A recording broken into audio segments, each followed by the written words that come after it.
네, 지난 시간에는 이제 질과 핵심이라고 하는 주제로 말씀을 함께 나눴는데요. 여러분, 핵심이라고 하는 것의 의미가 무엇인지 음, 살펴보았지 않습니까? 이 핵심이라고 하는 것은 더 쉽게 표현하자면, 더 구체적으로 표현하자면 핵심 동기를 말하는 것이다. 그렇게 이야기를 했습니다. 신앙생활을 하는 핵심 동기가 뭐냐? 그런 것이죠. 무엇을 위해서 신앙생활을 하는 것인가? 무엇을 위해서 기도하는 것인가? 무엇을 위해서 우리가 말씀을 보고 무엇을 위해서 우리가 섬기고 헌신하고 봉사하는 것인가? 동기가 뭐냐는 것입니다. 동기가 뭐냐? 그 마음을 움직이는, 삶을 움직이는 동기가 뭐냐고 우리가 지난 시간에 물으면서 함께 나갔던 것입니다. 결국에는 우리의 모든 신앙생활의 코어, 핵심은 하나님의 영광을 위한 것이 되어야 된다고 우리가 결론적으로 이야기를 마음에 새기며 갔었더랬죠. 이 동기, 핵심 동기가 바르게 우리 안에 자리매김하지 않으면 코어 근육이 망가지면 몸의 자세와 균형이 흐트러지는 것처럼 우리 신앙생활의 자세와 균형이 흐트러질 수밖에 없다. 이런 말씀을 드렸습니다. 그러면서 우리가 이 핵심의 의미가 뭐냐 이런 부분도 같이 함께 살펴봤는데 핵심 동기는 우리 안에 깔려있는 내면적인 열망이다. 는 이야기도 듣게 됐고 특히 큰 울림이 있었던 내용 중 하나가 바로 에이든 윌슨 토저가 남긴 이 한 문단의 글이었는데 동기에 따라 어떤 봉사는 죽은 봉사가 되고 또 어떤 봉사는 살아있는 봉사가 된다. 참 의미심장한 이야기가 아닐 수 없습니다. 어떤 동기, 어떤 마음가짐, 누구를 위해, 무엇을 위해 그 일을 하느냐가 살아있고 죽어있고를 결정하는 요인이 된다고 하는 것이죠. 우리도 우리 삶에서, 우리 신앙생활 가운데서 여러 가지 많은 행위들을 하게 되는데 그 근원이 뭐냐, 무엇을 위해 그렇게 하고 있느냐를 물을 때에 그것이 하나님의 영광을 위해 초점이 맞춰져 있지 않는다면 그것은 죽은 일이 될 수 있다고 하는 것입니다.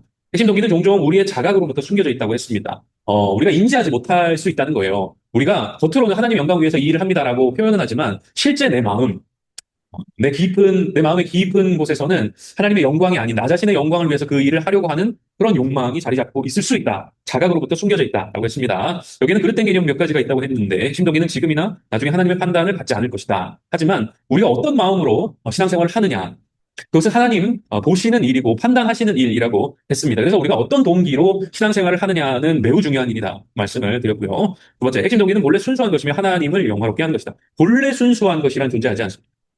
우리는 죄로 인해서 타락한 존재이고 우리 본성 자체가 죄성을 가지고 있는 어, 상태이기 때문에 우리가 본래적으로 순수한 것을 추구할 수가 없습니다. 그러니까 타락한 이후에 자연인의 상태를 말하는 것이죠. 그래서 우리가 그냥 가만히 냅두면은 하나님의 영광을 위해서 살고 우리의 영광이 아니라 하나님의 영광을 위해서 하나님을 높이기 위한 삶을 살 수 있다. 그렇지 않다는 거예요. 가만히 내버려두기만 하면 어떻게 된다고요? 그저 우리의 영광을 위해서 살아가는 자들이 된다는 겁니다. 왜요? 우리 안에 죄성이 있기 때문에 그렇다는 것입니다. 그런데 개념 세 번째는 핵심 동기는 나의 통제 밖에 있는데 어쩔 수 없다. 내가 이렇게 하는 것은 내가 이런 마음을 품는 것은 어쩔 수 없는 일이다라고 여기는 거예요. 그렇지 않고 우리가 얼마든지 통제할 수 있다는 것입니다. 우리의 마음, 우리의 생각을 컨트롤할 수 있다는 겁니다. 뭐 이후에도 이야기를 하겠지만 우리 자신의 힘과 의지만으로 할 수 있는 것은 아니지만 그렇다고 해서 완전히 우리가 통제할 수 없는 영역의 것은 아니라는 것이죠. 그래서 우리가 오해해서는 안 된다고 하는 겁니다. 핵심에 대한 사고방식 첫 번째, 핵심 동기는 자기 영광을 위한 욕구에 뿌리를 내리고 있다고 했습니다. 그야말로 아까 전에 말씀드린 것처럼 그 본성이 타락한 본성이기 때문에 그냥 가만히 내버려 두면은 하나님의 영광을 추구하는 게 아니라 자기 자신의 영광을 추구하는 삶을 살아가게 되더라고 하는 겁니다. 핵심 동기는 영예, 칭찬, 칭송을 구한다. 여기서 중요한 것은 무엇이라고 했죠? 그 대상이 누구냐가 중요하다고 했습니다. 그 대상을 우리가 바르게 설정하지 않으면 결국에는 나의 영예를 위해서, 나의 칭찬을 위해서 살아가는 삶이 될 수밖에 없다고 말씀을 드렸습니다. 세 번째 핵심 동기는 우리의 태도와 행동을 통해 드러난다고 했습니다. 이 얘기가 쉽게 말해서 자기 영광을 위한 삶을 살다 보면 우리 삶 속에서 이러한 모습들, 여기 다섯 가지를 소개하고 있는데 이 모습들이 드러나게 되더라고 하는 것입니다. 타협의 원인이 될 수 있고, 갈등의 원인이 될 수 있고, 통제의 원인이 될 수 있고, 동료의 원인이 될 수 있고, 냉담의 원인이 될 수 있다. 왜요? 내 영광을 추구하며 살아가고자 하는 그 열망이, 욕구가 삶 속에 있으니까 다른 것들과 타협하고, 또 다른 이들과 갈등하고, 또 다른 이들을 통제하려 한다고 말씀을 드렸던 겁니다. 중요한 게 하나님의 영광에 있는 것이 아니라, 하나님의 영광을 추구하는 데 있는 것이 아니라, 내 영광을 추구하는 데 있기 때문에 이러한 문제들이 발생할 수 있다고 말씀을 드렸던 것입니다. 네 번째, 핵심 동기는 개인적 자질이나 성취에 의해 정당화된다. 이게 한마디로 여러 가지 이제 탁월한 면모들이 삶 속에서 드러나 보이는 겁니다. 외모가 출중하든지, 능력이 뛰어나든지, 권위 있는 사람이든지, 대단한 업적을 남겼든지, 또 대단한 성취를 남겼든지. 근데 그런 사람들을 바라보면서 외부적으로 다른 사람들은 이렇게 생각하는 거예요. 아유, 저렇게 뛰어난 사람이 설마 다른 동기로, 좋지 않은 동기로 자기 자신의 영광을 위한다는 명목으로 그런 일들을 할까라고 보는 관점을 말하는 것입니다. 이 대부분, 많은 경우 이런 것들로 인해서 정당화되곤 하더라는 거예요. 하나님의 영광을 추구하는 삶이 아닌데도 이렇게 드러나는 외적인 요소들이 그러한 면들, 그 동기를 가리게 만들더라고 하는 겁니다. 다섯 번째, 핵심 동기는 하나님의 영광을 추구하기 위해 깊이 청결하게 되어야 된다. 우리가 하나님의 영광을 추구하기 위해서 우리 자신의 영광을 추구하고자 하는 그 욕망과 마음을 깨끗하게 만들어야 된다. 청소해야 된다. 청산해야 된다. 이런 말씀을 드렸다는 것입니다. 그래서 우리가 이 주제를 대하면서 마음에 품고 새겨야 할 핵심 키워드가 무엇이었냐? 아, 우리 자신의 영광이 아니라 하나님의 영광을 위하여 살아가야 한다. 그것이 우리의 삶의 핵심 동기여야 한다. 바로 이것이었죠. 하나님께서도 분명히 여기 이사야서 말씀을 통해서 분명하게 말씀하셨죠. 내가 내 영광을 위해서 창조하였다고 분명히 말씀하고 있고 내 영광을 다른 이들에게 주지 않을 것이라고 분명하게 말씀하고 있습니다. 그래서 우리는 그런 마음을 품고서 이 다섯 가지 이정표를 들여다보면서 하나님께 영광을 드리는 그런 삶으로 나아가기 위해서 몸부림쳐야 된다라고 했는데 이 다섯 가지 단계들을 차근차근 처음부터 살펴보면은 이런 내용이 등장하죠.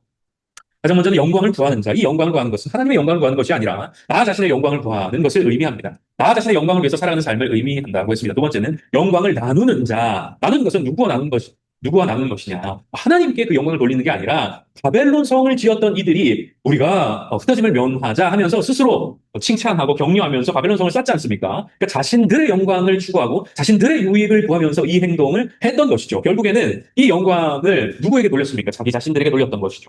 그러니까 개인적으로 소유한 것은 아니고 옆에 이들과 함께 나누었던 것인데 그건 역시 무엇입니까? 하나님께 그 영광을 돌리는 것은 아니었다 하는 것이죠. 세 번째, 영광에 민감한 자. 이 영광에 민감한 자라고 하는 것은 이제서야 그 영광을 돌려야 될 대상이 나나 우리가 아니라 하나님이시라고 하는 것을 깨닫는 단계라고 볼 수 있겠습니다. 그렇게 우리가 진정 영광을 돌려야 될 대상이 하나님이심을 알고 우리가 그 영광을 바라는 자들이 되어야 된다고 그 하나님께 영광을 돌리기 위해서 그 삶에 이것이 추구하는 바가 되어서 달려가는 삶, 그 삶의 단계가 바로 이 네 번째 영광을 바라는 자의 삶이라고 볼 수 있겠습니다. 다섯 번째는 구체적으로, 적극적으로, 능동적으로 하나님께 영광을 돌리는 삶을 살아가는 단계를 말하는 것입니다. 자, 지난 시간에 여기까지 하고 우리가 마쳤는데요. 핵심 동기의 성장 방법을 살펴보도록 하겠습니다. 1단계, 하나님의 영광을 인지하라는 것입니다. 인지하라는 거예요. 다른 말로 모든 순간, 모든 상황 속에서 하나님의 주권을 인정하는 삶을 살으라는 것입니다. 모든 상황, 모든 순간에 하나님의 주권을 인정하는 삶을 삽니다. 하나님의 주권을 인정하는 삶이 무엇입니까? 야, 모든 것이 하나님의 것이야. 모든 것이 하나님이 다스리는 것이야. 모든 것이 하나님께로부터 말미암은 것이야. 라고 하는 것을 인지하는 거예요. 인식하면서 살아가는 것입니다. 우리가 오늘도 교회에 오시면서 운전을 하면서 하늘도 보고, 그죠? 산들도 보고, 구름도 보고, 이 자연 만물들을 스쳐 지나갔지만 그렇게 들여다보면 오게 되지 않았습니까? 그 순간순간 우리가 하나님을 인식하는 것, 이러한 습관이 필요하다는 것입니다. 그냥 스쳐 지나가는 풍경들이 아니라, 꽃 하나에, 구름 한 점에 하나님의 손길이 묻어 있구나. 라고 하는 것을 의식적으로 인식하며 살아가는 것. 이것이 필요하다고 하는 것입니다. 자연 만물을 들여다보면서 하나님의 영광을 바라보는 것. 삶의 모든 영역을 들여다보면서 하나님의 영광을 바라보는 것. 그것이 습관화되어야 한다는 것입니다. 그럴 때에 우리가, 정말 모든 것이 다, 하나님께서 지으신 것이고 하나님 다스리시는 것이고 하나님께로부터 말미암은 것이다 라고 하는 인식이 주어지면서 우리의 삶의 동기가 더욱이 분명해지게 된다고 하는 겁니다. 우리가 왜 살아야 될까? 왜 신앙생활을 해야 되는가? 왜 우리가 사랑해야 되는가? 왜 우리가 신실함으로 일을 해야 하는가? 그 이유와 목적과 동기가 분명해지더라고 하는 것입니다. 무엇을 통해서요? 이런 삶의 습관을 통해서 하나님의 영광을 인지하는 습관을 통해서 더욱이 그것이 뚜렷해지게 되더라고 하는 것입니다. 두 번째, 핵심 성장의 방법, 하나님의 영광을 찬양하는 것입니다. 그냥 인지하는 것으로 끝나는 것이 아니라 하나님께서 행하신 일들, 나타내신 일들을 바라보면서 고백하는 겁니다. 하나님을 높여드리는 거예요. 그것이 찬양입니다. 하나님 너무너무 놀랍습니다. 고백하는 거예요. 인정하는 겁니다. 단순히 맞아, 하나님이 모든 것을 지으셨지 하고 끝나는 것이 아니라 맞아, 하나님이 내 삶을 다스리고 계시지, 통치하고 계시지 하고 머리로 인지하고 끝나는 것이 아니라 그 앞에서 정말 주님 놀랍습니다. 하나님 그 앞에 제가 엎드립니다 라고 고백하며 나아가는 삶이 되어야 한다고 하는 것입니다. 여러분 삶 속에서 얼마나 하나님을 찬양하며 살아가고 있습니까? 한번 곱씹어 보시길 바랍니다.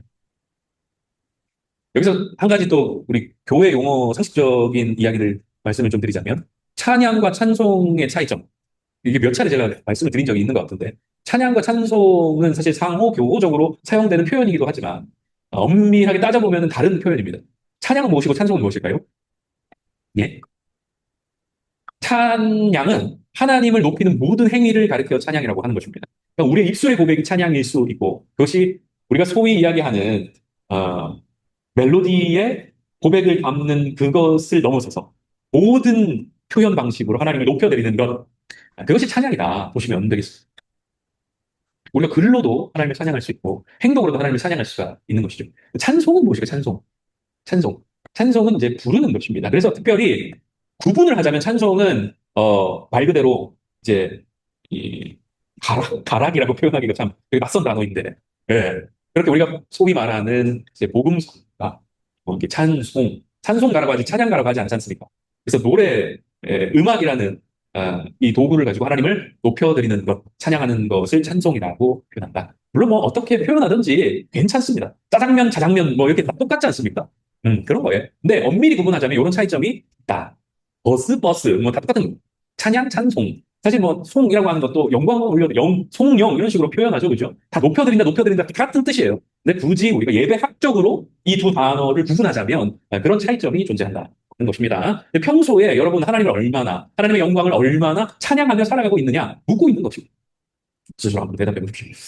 차를 타고 가면서 그죠? 지금 우리가 찬양이라고 우리가 편하게 표현을 하니까 찬양을 틀어놓고 할 때가 있지 않습니까? 같이 부르고 가는 그런 때도 있고 부르다가 갑자기 막 이렇게 막 내 목소리 이상하다 해서 듣기만 하고 근데 이제 고백하는 것이 중요한 것 같습니다. 그리고 고백하기 위해 노력하는 것이 필요합니다. 듣는 것은 생각해보면 다분히 우리 자신을 위한 일일 때가 많습니다. 우리 자신의 평안, 또 이 고백을 들으면서 은혜를 경험하는 것, 우리 자신을 위한 것이잖아요. 그것이 아니라 하나님을 향해서 고백해 보시라는, 하나님 앞에 우리의 마음을 올려드려 보시라고 하는 것. 이것도 마찬가지로 습관이 되어야 돼요. 때때로 이런 찬송이 아니라, 하나님 감사합니다. 이런 고백들 하게 될 때가 있잖아요. 그것도 마찬가지인 거예요. 하나님 너무너무 감사합니다. 생각지도 못한 일인데 하나님 너무 감사합니다. 눈앞에 펼쳐진 그런 일들에 대해서 고백하는 거예요. 모든 것이 다 하나님께로 말미암았습니다라고 고백하는 것입니다. 표현하는 것이 중요하죠. 옛날에 뭐 이제 초코파이가 많은 사람들을 망쳐놨는데 말하지 않아도 알아요. 그것 때문에 그 이제 경상도 사람들의 합리화하는 수단이 되기도 했습니다. 특히 저 같은 사람들 표현 잘 못하거든요. 되게 이제 무뚝뚝한 사람인데 그죠? 뭐 그렇습니다. 지금 되게 막 잘 표현이 안 됩니다. 그런 어떤 애정을 표현하는 것, 마음을 표현하는 것이 굉장히 어렵습니다. 근데 이제 그럴 때 아니 말 안 한다고 몰라? 이렇게 이제 합리화하는 때가 많이 있는데 돌아보니 표현하지 않으면 몰라요. 표현해야 되더라고 하는 것입니다. 말하지 않아도 아는 것들이 있고 말하지 않아도 알 수 있는 관계들은 있지만 굳이 말하지 않아도 되는 때는 없는 것 같아요. 자, 말하라는 거예요. 표현하라는 것입니다. 특히나 사랑과 같은 감정에 대해서는 더욱이 그렇다고 하는 것입니다. 하나님을 향한 우리의 마음도 마찬가지라는 거예요. 하나님 아시죠? 이건데 아시죠? 그 아시지 당연히 아시죠? 왜 모르시겠어요? 근데 아시죠? 하는 것과 하나님 정말 하나님 사랑합니다 하는 것은 다르다는 거예요. 여러분 사랑하는 사람에게 다가가서 니 내 맘 알지? 니 내 맘 알지? 알지? 됐다 그만. 이거랑 정말 사랑합니다 라고 표현하는 거하고는 받아들이는 사람의 그 느낌이 다르지 않습니까? 그런 거죠. 하나님 우리 마음 알죠? 하지만 그 표현 듣고 싶어. 자녀들이 여러분들을 향해 아빠 내 맘 알죠? 엄마 내 맘 알죠? 하는 것하고 아빠 사랑해요 하는 것하고 차원이 다른 그런 것입니다. 평소에 하나님을 높이고 찬양하는 일에 의식적으로 임하시면 좋을 것 같다 하는 것입니다. 고백하십시오. 고백하는 것이 중요합니다. 세 번째, 하나님의 영광을 선포하라. 이것은 개인적인 영역을 넘어서 공공의 영역에서 그 하나님의 영광을 선포하라고 하는 것을 말하는 거예요. 공공의 영역이라는 되게 거창해 보이지만 거창한 것이 아니라 작은 곳에서부터 가정 안에서부터 이웃과 직장 안에서부터 그러면서 세상을 향해서 하나님의 영광을 선포하는 삶을 살아가라고 하는 겁니다. 하나님의 영광을 선포하는 것은 어떻게 하는 일일까요? 그러니까 우리 개인의 고백을 그들이 들을 수 있게 들려주는 것입니다. 말로, 행동으로. 그러면서 하나님의 영광이 드러나게 하는 것이죠. 여기 본문 말씀에도 보면 뭐라고 고백하고 있습니까? 그 영광을 만민 가운데 선포할지어다. 분명히 말씀하고 있고요. 특별히 여러분 미켈란젤로 아시죠? 이 양반도 이런 얘기를 했습니다. 예수는 하나님의 선물이며 그분의 영광을 위해 사용되어야 합니다. 그러면서 그림을 그리고 작품 활동을 하고 예술 활동을 했다는 것입니다. 하나님의 영광을 드러내기 위해서 그러한 삶을 살아가는 것, 그것이 매우 중요한 일이다. 그것이고요. 네 번째, 하나님의 영광을 보고 다른 말로 하나님의 영광을 가리는 삶을 살지 말라는 겁니다. 하나님의 영광을 가리는 삶을 살지 말라는 거예요. 본문 말씀도 보면은 이렇게 나타나 있습니다. 인생들아, 어느 때까지 나의 영광을 바꾸어 욕되게 하며 헛된 일을 좋아하고 거짓을 구하려 하는가? 지금 115편 말씀에는 주의 이름에만 영광을 돌리소서. 다른 것에 영광을 돌리지 않고 그 이름이 가리지 않고 온전히 하나님의 영광이 오롯이 나기를 소망하며 시인이 이렇게 고백하고 있는 것입니다. 여러분, 아나니아와 삽비라를 아시죠? 그들은 거짓된 마음을 품고 나아가다가 하나님의 징계를 받게 되었습니다. 성도들을 속이고 동역자들을 속이며 자신들의 이익 만족을 위해서 하나님까지 속였다 하는 것을 우리가 말씀 가운데 바라보게 됩니다. 이것은 하나님의 영광을 오염시키는 일이었습니다. 하나님의 영광을 오염시키는 일이었습니다.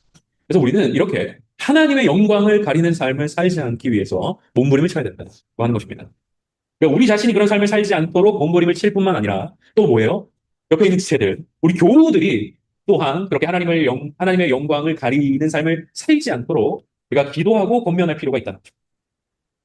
우리가 앞선 여러 강의 시간에도 교회 내에 일어나고 있는 여러 안타까운 일들을 우리가 더러더러 나누지 않았습니까? 우리가 그 일들은 결국 하나님의 영광을 가리는 일들일 경우가 참으로 많이 있는데 그러한 상황들을 들여다보면서 우리가 기도하고 또 말씀으로 권면해야 된다는 겁니다. 하나님의 영광을 보호해야 된다는 거예요. 그러니까 가만히 내버려둬서는 안 된다는 거예요. 막 무조건 책망하고 징계하고 정죄하라는 것이 아니라 그들을 위해 권면하고 기도해 주라는 거예요. 왜요? 하나님의 영광을 가리지 않게 하기 위함이라는 것입니다.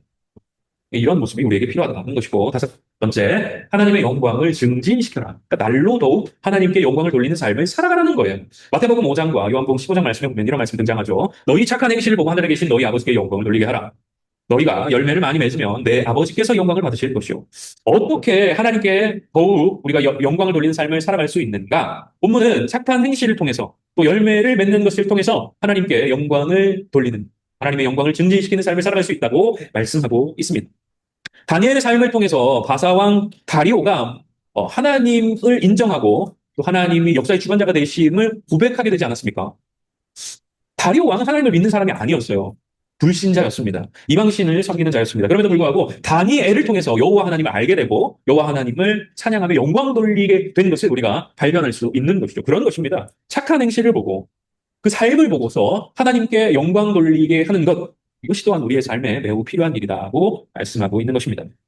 자, 바로 이어서 우리 8과 들어가도록 하겠습니다. 8과는 통합이라는 주제인데요. 통합이라는 말 자체가 나타내고 있는 것이 무엇인지 대략적으로 이해가 되지 않겠습니까? 그러니까 각 요소 하나하나를 모아서 말 그대로 통합하는 것입니다. 그리고 이 통합에는 분명한 지향점이 있는데 그것이 무엇이냐? 그리고 글씨가 작아졌네? 자, 우리 핵심 주제 말씀인 마태복음 6장 33절의 말씀을 같이 한번 읽어보도록 하겠습니다. 시작. 너희는 먼저 그의 나라와 그의 의를 알아. 그리하면 이 모든 것을 너희에게 더하시리라. 마태복음 6장 33절 말씀. 아멘. 여기 나타나 있는 단어들은 여태껏 여러분들이 함께 배웠던 주제들을 나열해 놓은 것입니다. 1단계 회심, 2단계 성결, 3단계 행실, 4단계 교제, 5단계 성품, 6단계 핵심, 7단계 통합입니다. 회심, 성별, 행실, 교제, 성품, 핵심, 통합. 회심은 말 그대로 우리가 불신의 삶을 살아가다가 그리스도를 주로, 예수를 주로 믿게 되는 그런 과정을 그리고 있는 장이었죠. 성별은 우리가 그렇게 거듭나고 중생하여서 새로운 삶을 살게 되었기 때문에 우리의 삶을 다른 것을 위한 삶이 아니라 하나님을 위한 삶, 하나님께 드리는 삶을 살자고 하면서 성별이라는 주제로 이야기를 들었습니다. 우리의 삶을 드릴 때에 그것은 단순히 그냥 그 모습, 있는 모습 그대로 받으시옵소서가 아니라 우리의 삶의 외적인 면들을 수정해 나가고 교정해 나가는 행실을 바로잡고 또 온전하게 하는 그런 작업들이 필요하다 또한 말씀을 드렸고 이 외적인 면들을 변화시켜가고 성장시켜가는 것에는 내 힘과 노력만으로는 의지만으로는 불가능하다 그렇게 말씀을 드리면서 하나님과의 교제, 하나님께로부터 오는 은혜가 절실히 필요하다 이런 말씀을 드렸습니다. 그래서 4단계에서 우리가 교제, 하나님과의 교제에 대한 주제를 나누어 봤고요. 우리가 하나님과의 관계가 깊어지면 깊어질수록 하나님을 더욱이 닮아가는 자들이 된다고 말씀을 드렸고 외적인 것뿐만이 아니라 내적인 면, 우리의 성품 면에서도 그리스도를 닮아가게 된다고 하고 우리는 우리 스스로도 그것을 끊임없이 추구해 나가야 된다. 라고 하는 이야기를 5단계, 성품의 단계에서 나누게 되었습니다. 지난 시간 6단계에서는 이 모든 것들을 어떤 동기로 하느냐 하는 부분에 대해서 살펴보게 되었고요. 오늘 7단계 통합에서는 이 모든 것들을 종합해서 결국에 우리가 추구해야 할 것은 우리가 앞서서 살펴봤던 이 주제 말씀처럼 하나님 나라와 의를 구하는 삶을 살아가라는 것입니다. 이 모든 것들을 통합해서 하나님 나라와 의를 구하는 삶을 살아가라고 제시하고 있는 것입니다. 첫 시간에 여러분 영적 성장이라고 하는 것은 간단히 말해서 어떠한 것을 의미한다고 했습니까? 그리스도를 닮아가는 것이 곧 영적 성장의 모습이라고 했습니다. 근데 이 변화라고 하는 것은 전인격적인 변화를 말한다고 했습니다. 전인격이 뭐라고 했습니까, 여러분? 세 가지 요소가 인격을 구성하는 3요소라고 했는데, 인격의 3요소가 뭐라고요? 첫 번째는 지, 두 번째는 정, 세 번째 의. 그러니까 우리가 머리로 아는 것과 가슴으로 느끼는 것과 실제 삶으로 의지적으로 살아가는 그 모든 것이 그리스도를 향해서, 예수를 향해서 방향을 돌리고 또 적극적으로 그분의 영광을 위해서 살아가는 것. 이런 전인격적인 변화가 나타나는 것이 영적 성장의 모습이라고 말씀을 드렸습니다. 통합이라고 하는 것도 같은 이야기입니다. 그러니까 우리의 삶이 전방위적으로 변화되어서 하나님 나라와 의를 추구하는 삶으로 나아가는 것을 의미한다 보시면 되겠습니다. 자, 통합의 의미 구체적으로 더 살펴보도록 할 텐데요. A. 통합은 당신의 모든 삶의 초점을 하나님의 나라를 최대화하는 데에 맞추는 것이다. 이 최대화라는 단어가 선뜻 와닿지 않는데 결국에는 하나님의 영광을 확장시켜 나가는 것을 의미합니다. 최대화라고 하는 것은 하나님의 영광을 확장시켜 나가는 것. 우리 앞서서 하나님의 영광을 증진시킨다 이런 표현을 썼지 않습니까? 같은 맥락에서 이해를 하시면 되겠습니다. 그래서 하나님의 영광이 교회 안에서나 세상 가운데서나 편만하게 이루어지는 것, 교회 안에서나 세상 속에서나 하나님 높임을 받으시도록 하는 것, 이것이 통합의 의미라고 보시면 되겠습니다. 그러니까 우리의 모든 삶의 초점이 여기에 맞춰져 있는 겁니다. 하나님 나라와 의를 구하는 것이죠. 두 번째, 통합은 당신의 신성한 사명을 발견하고 성취한 것을 의미합니다. 우리가 먼저 그 나라와 의를 구하는 삶을 살아갈 때 실상 그것이 우리의 사명임을 깨닫게 되는데, 자, 본문에서는 이 사명을 추구하는 것, 어떤 일이라고 말하고 있습니까? 선한 일을 하는 것이라고 말하고 있습니다. 우리가 하나님 나라와 의를 구하는 그러한 삶이 곧 우리의 사명이고 하나님 보시기에 선한 일이다 하는 것입니다. 그리고 우리는 그 일을 위해 지음받았다고 말씀하고 있는 것이죠. 자, 그런데 통합에 대한 그릇된 개념을 갖고 있는 이들이 있습니다. 그러니까 하나님의 이 모든 것들을 통합적으로 이해해서 지금까지 우리가 함께 나누었던 이야기들을 통합적으로 이해해서 하나님 나라와 의를 구하는 삶을 살아갑시다 라고 했을 때에 그 일을 할 수 있는 사람은 소수에 불과할 것입니다 라고 보는 견해입니다. 몇몇 사람들 교회 안에서 완장 차고 있는 사람들, 직함이 있는 사람들, 그들이나 좀 그런 삶을 살아가지 평신도인 내가 무슨 그런 삶을 살아갈 수 있겠어? 라고 생각하는 견해인 겁니다. 목사님들, 선교사님들, 전사님들, 권사님들, 장로님들, 그분들은 그렇게 살 수 있을 것 같은데 나는 좀 어렵지 않을까? 힘들지 않을까? 나는 아닌 것 같아. 라고 생각하는 견해입니다. 그렇지 않고 이 사명은 우리 모두에게 주신 사명이라고 하는 것입니다. 직분자들에게만 주신 일들이 아니라 우리 모두에게 주신 일이라고 하는 사실을 우리가 기억할 필요가 있습니다. 두 번째 그런 개념은 이 완전 반대되는 개념인데 통합은 대다수의 사람이 찾고 즐기는 것이다. 그러니까 오히려 많은 사람들이 통합적인 삶을 살아가고 있습니다. 라고 여기는 거예요. 근데 실상은 그렇지 않습니다. 무슨 이야기일까요? 우리 모두에게 주신 사명은 맞지만 이런 마음을 품고 또 이런 몸부림을 하면서 살아가는 이들은 소수이더라고 하는 것입니다. 우리 모든 지금까지 내용들을 통합적으로 이해하고 하나님 나라와 의를 위한 삶을 살아가기 위해서 몸부림치는 이들은 모든 사람들이 다 그런 것이 아니라 소수의 사람들이라는 것입니다. 여기 빌립보서 말씀 한번 보십시오. 이는 뜻을 같이 하여 너희 사명을 진실히 생각할 자가 이밖에 내게 없습니다. 그들이 어떤 사람이라고요? 다 자기 일을 구하고 그리스도 예수의 일을 구하지 아니하되 이렇게 표현하고 있어요. 대다수의 사람들은 그렇다고 하는 것입니다. 교회 안에 신앙생활 하는 사람들도 마찬가지라고 하는 거예요. 예수 믿는 거 좋아요. 신앙생활 좋아요. 열심히 해야지, 잘 해야지 알아요. 하지만 정작 그 삶의 면면을 들여다보면은 자기 일을 구하고 그리스도 예수의 구하는 삶은 많지 않더라고 말하고 있다고 하는 것입니다. 여러분들은 어디에 속한다고 보십니까? 어디에 속하는 사람들입니까? 자기의 일을 구하는데 더 삶에 초점을 두고 있는 이들입니까? 아니면은 그럼에도 불구하고 그리스도 예수의 일을 구하는 자들입니까?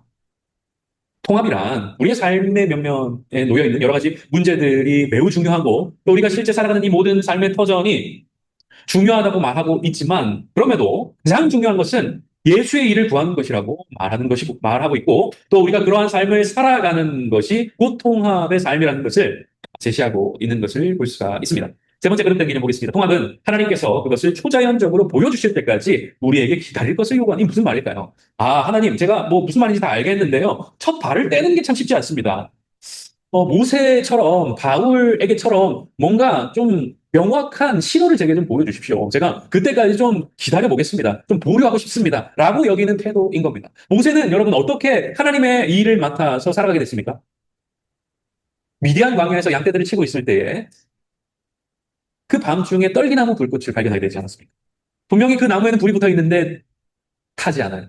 재가 되지 않습니다. 어떤 현상입니까? 초자연적인 현상이죠. 그리고 그 자리에서 하나님께서 이 모세를 부르셨던 것입니다. 내가 선 곳은 거룩한 곳이라 내 신을 벗으라 말씀하시면서 내가 이제 내 백성을 내게 보내라고 하는 이 사명을 너에게 주겠노라 하면서 사명을 맡겨주시죠. 그러니까 모세가 사명을 받는 그 장면은 굉장히 드라마틱하고 그 경계가 분명합니다. 바울의 경우에도 어떻습니까? 그가 가말리엘의 문화에서 문화생으로 또 바리새인으로 유대인으로 그러면서도 로마의 시민권자로 굉장히 영향력 있는 삶을 살아가고 있었는데 그저 그렇게 그 삶을 있는 그대로 추구하며 살아가도 부족함이 없는 삶이었는데 그의 삶이 전격적으로 변화되는 사건이 나타나게 되죠. 그 사건이 무엇이었습니까? 다마스쿠스, 다메섹 도상에서 그리스도를 만나게 된 일 아닙니까? 바울아, 바울아 부르시면서 그의 삶을 돌이키시죠. 누구십니까? 나는 네가 박해하는 예수라. 그러면서 바울의 삶이 180도 달라지게 되었던 것 아니겠습니까? 이런 초자연적인 부르심, 역사를 통해서 부르시는 그때를 기다리겠습니다라고 여기는 사람들이 있다는 거죠. 그렇지 않습니다, 여러분. 우리가 그리스도를 믿는 그 순간 우리는 제자가 된 것이고 제자가 된 그 순간 사명을 받은 자들입니다. 모세에게 바울에게 주어진 초자연적인 역사가 없다고 해서 우리가 사명자들, 소명을 받은 이들이 아니라는 것이 아닌 것입니다. 모두가 다 하나님의 나라와 의를 추구하는 하나님의 일꾼들이라고 하는 사실을 우리가 기억할 필요가 있다고 하는 것입니다. 자, 통합에 대한 사고방식을 빠르게 또 살펴보도록 하겠습니다. 통합은 하나님께서 당신을 붙잡으셔서 성취하게 하신 그 목적을 이룬다. 그러니까 통합적인 이 사고방식을 품는 것은 계속해서 우리에게 주신 그 사명을 마음 가운데 품고 성취하도록 만든다고 하는 것입니다. 하나님 나라와 의를 구하는 삶을 살아가자. 그 마인드가, 그 정신이 실제 우리의 삶 속에서 그 사명을 성취하는 결과를 나타내 보여주는 에너지가 된다, 동력이 된다고 말씀하고 있는 것입니다. 본문도 한번 보십시오. 바울이 빌립보 교회에 보낸 편지에서 이렇게 고백하고 있습니다. 예수께 잡힌 바된 그것을 잡으려고 달려간다. 열심으로 달려간다고 표현하고 있고요. 요한복음 15장 말씀에도 너희가 나를 택한 것이 아니요 내가 너희를 택하여 세웠느니 이는 너희로 가서 열매를 맺게 하고 그래서 우리가 이 사명을 받은 자들로서 열망을 가지고 그 사명을 이루고 또 열매를 맺고자 하는 그 뜨거운 마음을 품고 살아가야 된다고 하는 것을 볼 수가 있는 것입니다. 이 통합은 하나님의 목표를 성취하기 위해 우리의 삶의 우선순위를 재정리한다. 그죠? 우리의 삶의 우선순위가 분명해질 수밖에 없습니다. 왜요? 우리의 모든 삶이 통합적으로 그리스도께 초점이 맞춰지기 때문에 그런 것이죠. 그래서 뒤에 나오는 5가지 요소들이 각각 재조정된다고 하는 것입니다. 삶의 우선순위에서 재조정된다. 물질 면에서 재조정되고 시간과 재능과 힘과 목표의 면에서 다 재조정된다. 무엇으로요? 하나님의 영광을 이루고 추구하는 데에 그 모든 것들이 우선순위를 이루게 되더라고 하는 것입니다. 그동안 내가 내 물질을 사용하는 것은 내 삶의 만족과 편의를 위해서, 유익을 위해서 사용하는 것이었지만, 이제는 그렇지 않고 그 우선순위를 재조정해서 하나님 나라와 의를 위해서 사용하겠다고 여기는 것이죠. 내 시간을, 나의 재능을, 나의 힘을, 나의 삶의 목표를 다른 것에 두는 것이 아니라 하나님 나라와 그분의 의를 이루는 데에 맞춘다고 하는 것을 여기서 바라보게 되는 것입니다. 네 번째, 통합은 큰 힘과 헌신을 가지고 하나님의 부르심을 추구하는 것이다. 헌신이 뭡니까? 헌신을 그냥 사전적인 표현으로 들여다보면은 몸신자를 쓰고 있죠. 바칠 헌자를 써서 몸을 드리는 것, 몸을 바치는, 다른 말로 삶을 드리는 것이라고 볼 수가 있습니다. 바울은 그래서 그런 고백을 했죠. 나의 생명조차 조금도 귀한 것으로 여기지 않는다. 무엇을 이루는 데 있어서 예수께 받은 사명, 곧 하나님의 은혜의 복음을 증언하는 일을 마치려 하면은 내 생명 조금도 귀한 것으로 여기지 않습니다라고 고백했던 것을 우리가 볼 수 있습니다. 통합적인 사고방식을 가지고 살아가는 삶은 바로 이와 같은 삶으로 변화된다고 하는 겁니다. 머리로, 마음으로만이 아니라 실제 삶으로 그 하나님의 영광을 추구하는 삶이 되더라고 하는 것이죠. 다섯 번째, 통합은 당신의 삶을 지상과 천국에서 최대화하는 결과를 초래한다. 앞서서 우리가 최대화라는 단어의 의미를 살펴봤습니다. 하나님의 영광을 확장시켜 나가는 것입니다. 확장시켜 나가는 것. 이 통합적인 삶은 결국에 하나님께 영광을 돌리는 삶으로 자연스럽게 확장되어져 간다 하는 것을 우리가 볼 수 있습니다. 자, 성장하기로 넘어가겠습니다. 성장하기에 나타나 있는 본문 말씀을 보니까 출애굽기 31장 말씀이 나타나 있고 브살렐이라고 하는 인물이 등장하는 것을 볼 수가 있습니다. 하나님께서 모세에게 이 브살렐이라고 하는 사람을 성막 기부를 만드는 사람으로 세우라고 말씀을 하셨는데요. 말씀을 보니까 하나님의 영, 3절 말씀을 보니까 하나님의 영을 그에게 충만하게 하여 지혜와 총명과 지식과 여러 가지 재주로 정교한 일을 연구하여 이런 모든 것들을 만들게 하셨다 하는 것을 볼 수 있습니다.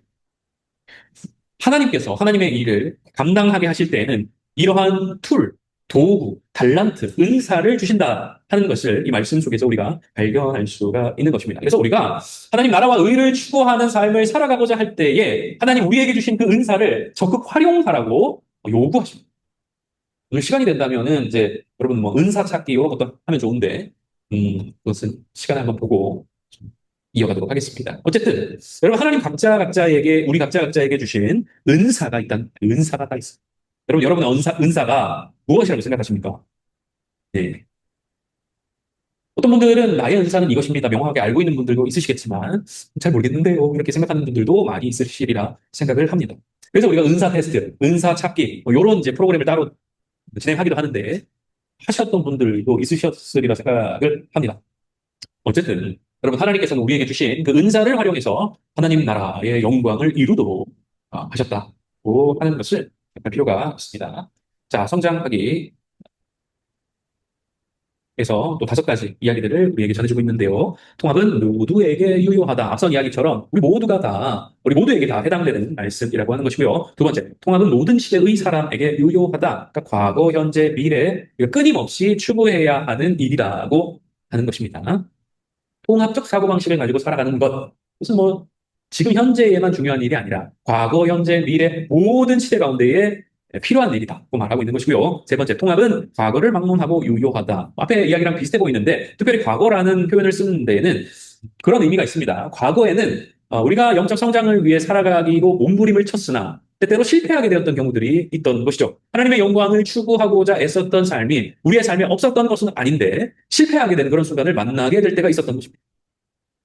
그래서 우리 이 강의의 제목도 다시 시작하는 영적 성장 아니겠습니까? 이 3번의 내용도 같은 이야기를 담고 있다고 보시면 되겠습니다. 과거를 막론하고 지금 또 유효하다는 것입니다. 과거에 실패했더라도 어떤 결과가 있었던지 계속해서 붙잡고 나아가라. 이것을 말해주고 있는 것입니다. 네 번째, 통합은 유효하고 깊은 목적의식을 가져다 준다. 이러한 사고방식은 계속해서 우리의 삶의 목적이 무엇인지 그 목적의식을 더 분명하게 만들어준다 하는 것이고요. 다섯 번째, 통합은 유효하고 모든 생애 중에서 가장 만족을 준다. 우리의 삶을 풍성하게 만들어준다는 것입니다. 우리가 하나님 나라와 의를 추구하는 삶을 살아갈 때 우리의 삶이 내적으로 외적으로 풍성하게 된다고 하는 것입니다. 자, 통합 단계 이정표 다섯 가지 살펴볼 텐데요. 첫 번째는 야망에 찬 삶입니다. 말 그대로 자신의 야망을 이루기 위한 삶의 모습, 태도를 가리키는 것이라 보시면 되겠습니다. 앞서 우리가 보았던 빌립보서 2장의 말씀에도 자기 일을 구하고 라는 표현이 있었죠. 그죠?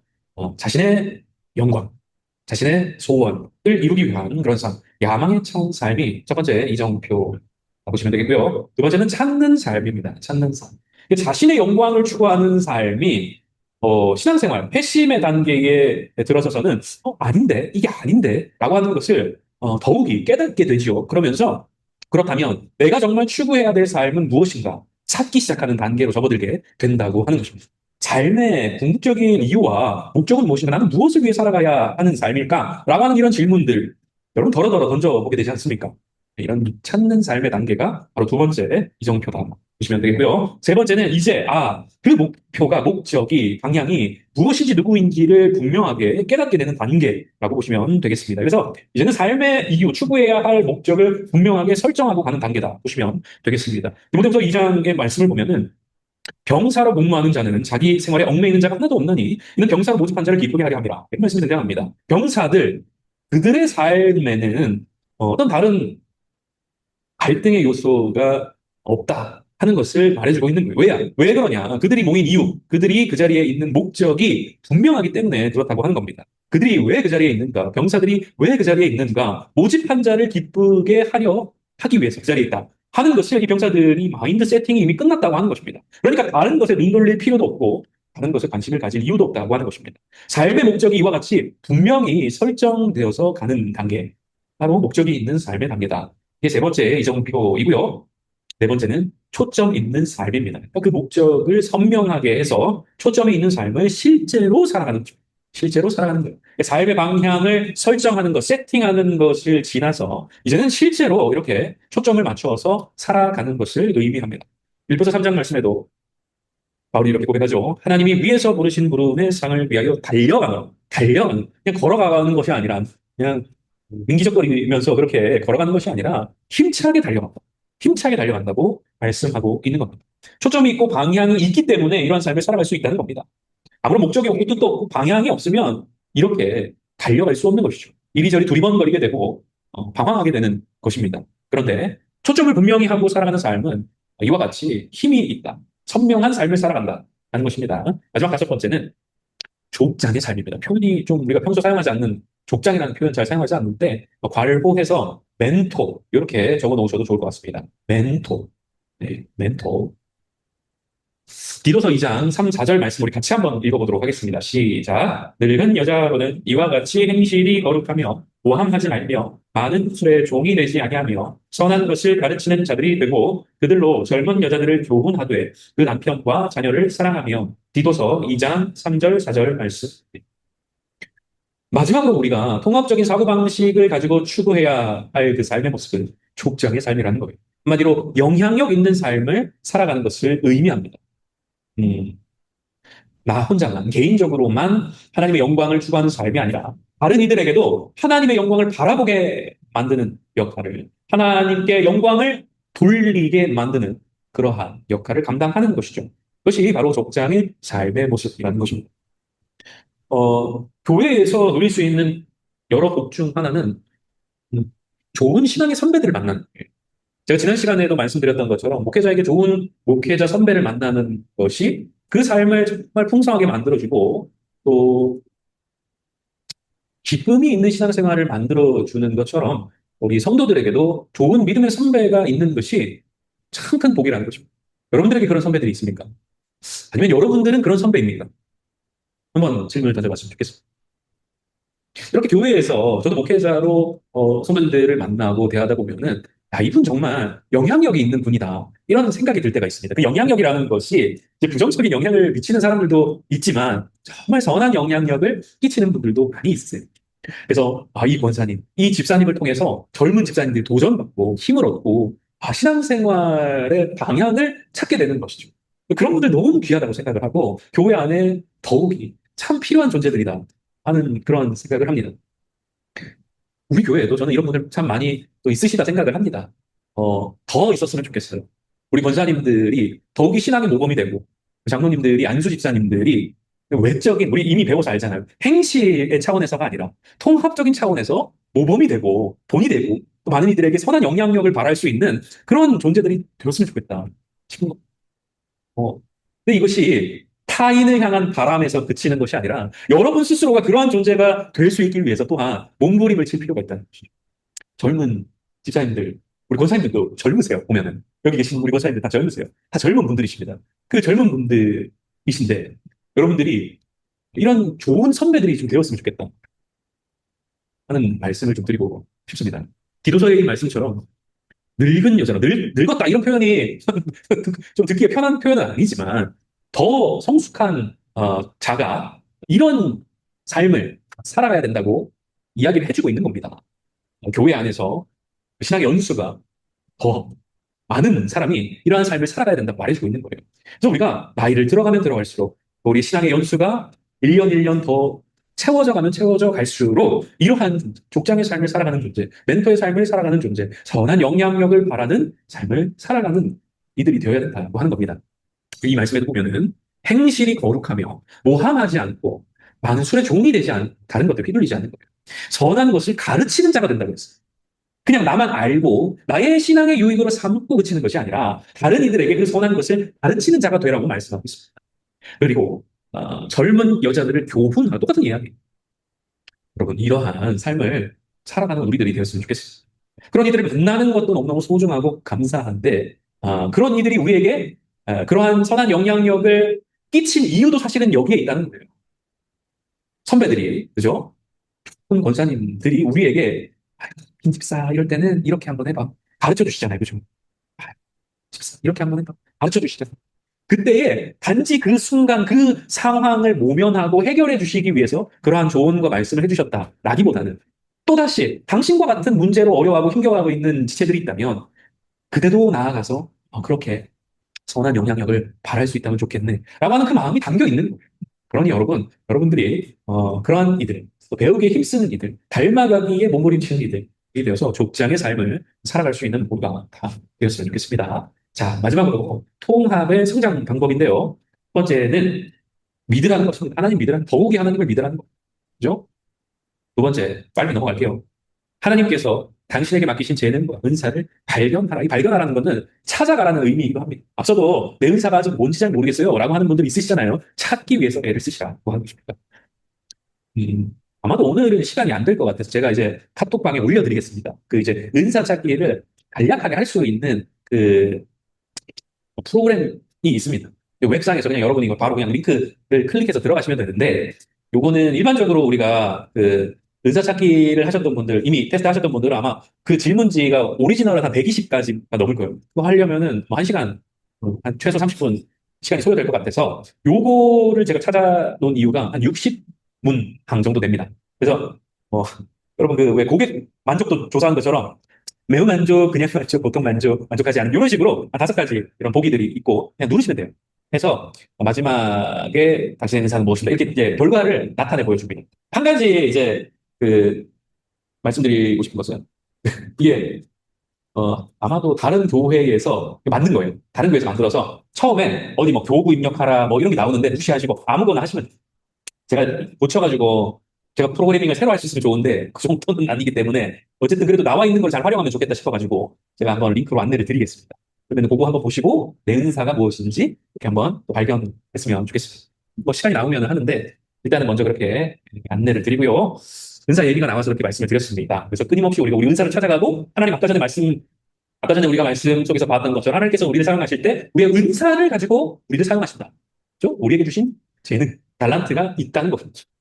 그게 뭐 은사 그럼 뭐 예술적인 뭐 그런 걸 말하는 거야? 물론 그것도 은사라고 할 수 있겠지만 은사 테스트에 나와 있는 은사는 뭐 자비, 긍휼 뭐 이런 식으로 좀 포괄적인 내용들을 담아내고 있고 그렇습니다. 한번 해보시면 좋을 것 같고요. 60문항짜리 요것뿐만이 아니라 본격적으로 좀 더 디테일하게 해보겠다 하면은 나중에 다음 2학기 강의 때 등록을 하시면은 그때 같이 한번 해보도록 하겠습니다.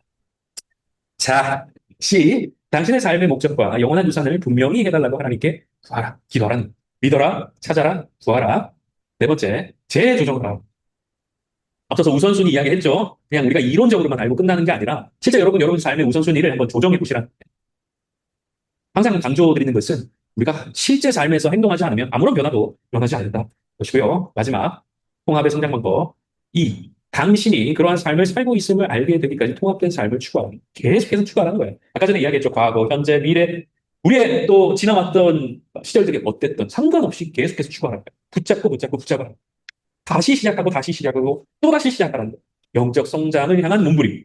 하나님께 영광을 돌려드리기 위한 몸부림. 다시 시작하는 거예요. 끊임없이 추구하라. 것입니다. 자, 결론. 우리가 지금까지 7가지의 단계들을 들여다보면서 영적 성장을 이뤄가기 위한 힌트를 얻게 되었습니다. 결국에 우리 스스로를 변화시켜가고 변화의 힘을 공급받아서 몸부림치는 삶을 통해서 그리스도를 닮아가는 게 중요하고 하나님 나라와 의를 추구하는 것이 중요하고 그래서 하나님께 영광을 올려드리는 삶을 살아가는 일이 중요하다고 말씀을 드렸던 것입니다. 그래서 한마디로 이야기하자면 열매를 맺는 삶이라고 볼 수 있습니다. 그리스도를 닮아 세상 속에 우리 삶 속에 열매 맺는 삶을 살아가라고 하는 것입니다.